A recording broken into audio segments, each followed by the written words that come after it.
As we enter into the month of November, the Church points our attention towards the last things, namely heaven, hell, death, and judgment.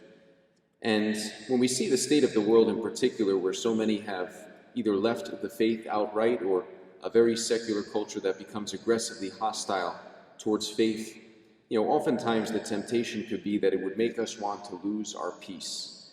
And I think the best kind of advice or the best focus we can have, rather, would be, like Noah, to keep building our ark and to remind people that it's going to rain.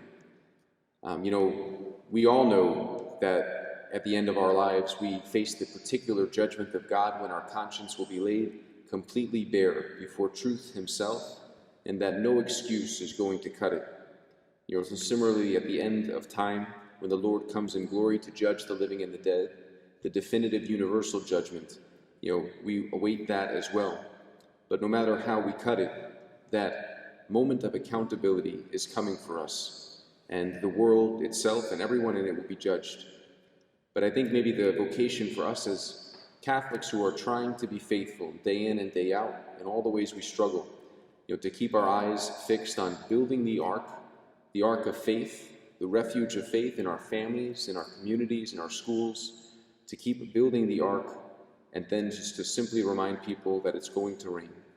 But to not lose our peace, to never become discouraged, to never lose heart, knowing that our refuge is in the Lord. Nothing can really shake that ultimate peace that he gives us. So we pray for that grace at this celebration of the Holy Eucharist, that despite all the difficulties we have to bear day in and day out, walking this pilgrimage of faith, the Lord sustains us with his body, blood, soul, and divinity in the Eucharist, that he gives us everything we need and more to get from this side of eternity to the next with him.